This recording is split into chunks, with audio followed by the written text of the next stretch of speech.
Bismillahirrahmanirrahim. Assalamualaikum warahmatullahi wabarakatuh. Semoga bapak-bapak, adik-adik, dan teman-teman sekalian sehat walafiat dan bahagia.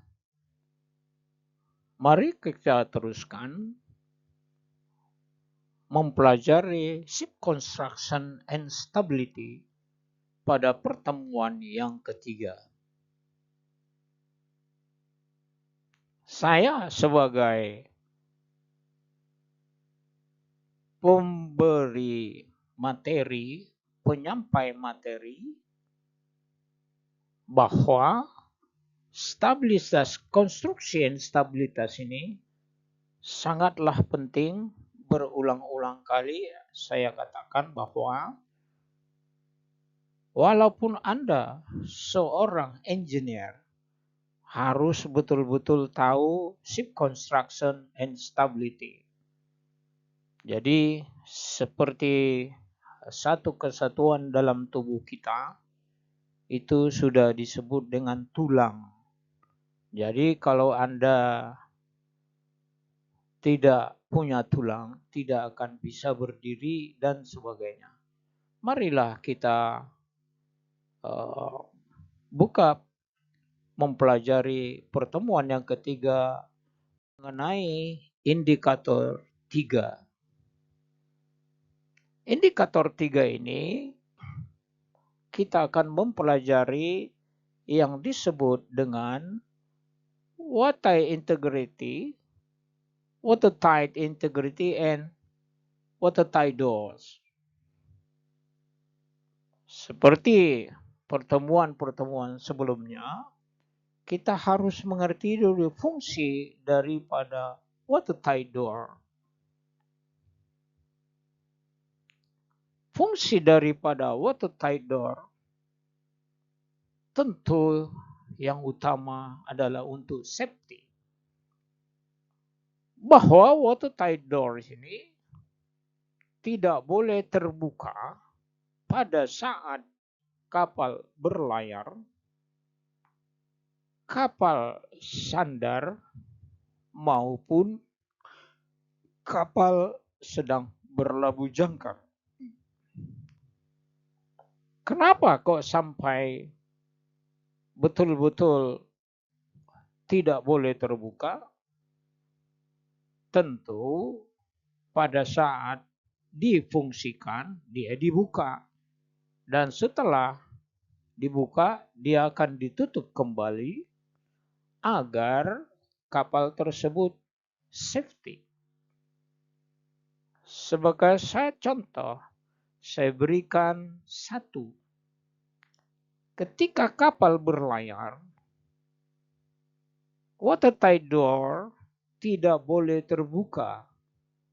Karena apa? Satu, apabila terjadi hal-hal yang emergency situation seperti kapal tabrakan, cuaca buruk, dan lain sebagainya, itu akan air masuk dari laut menuju main deck, tentu kepada yang disebut dengan lorong atau gang yang akomodasi tempat kita kamar masing-masing. Sehingga watertight door ini betul-betul tertutup. Bagaimana kalau di dermaga?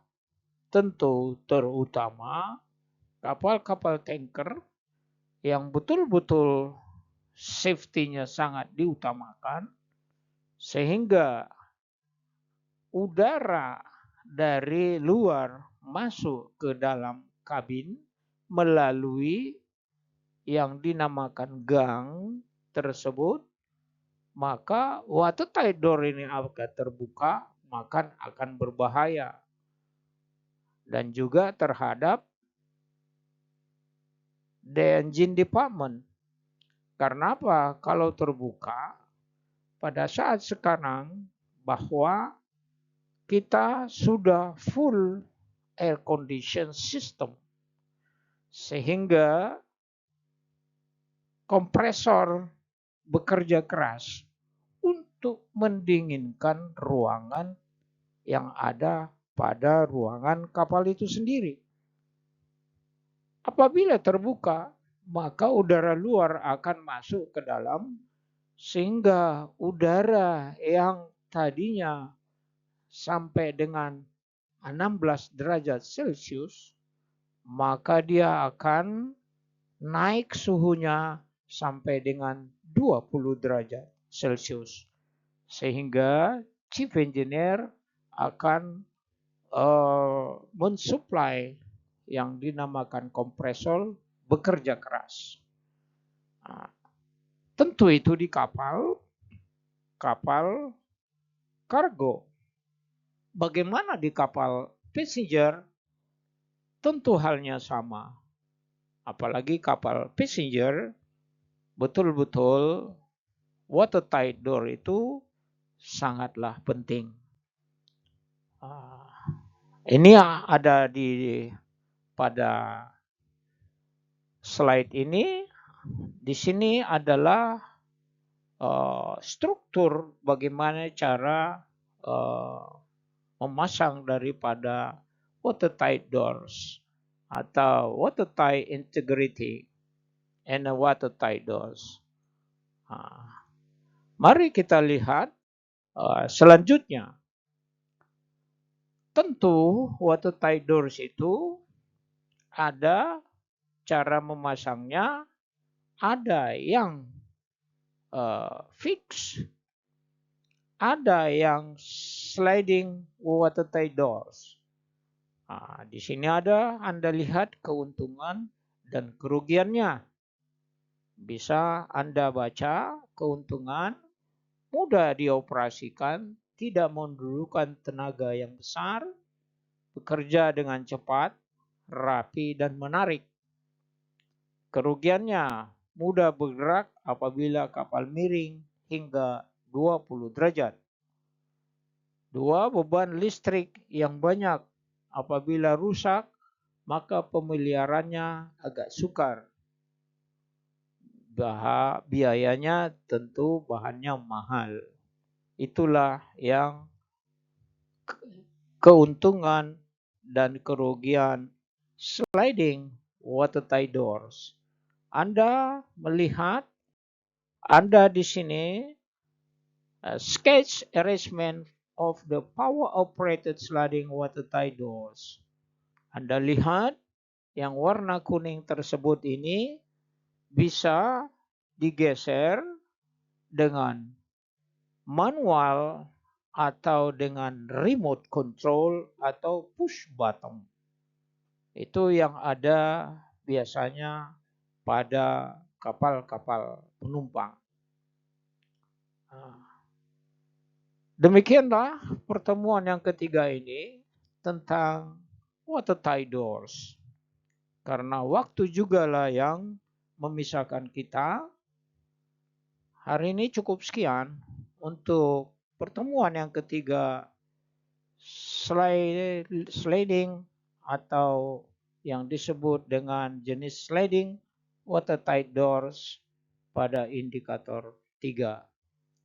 Anda dapat membaca dan menyalin, dan apabila Anda mengalami kesulitan, silakan hubungin saya dengan 3 cara. Pertama dengan email, yang kedua dengan WA group, dan yang ketiga langsung telepon saya. Demikianlah pelajaran untuk pertemuan yang ketiga ini, watertight doors. Assalamualaikum warahmatullahi wabarakatuh.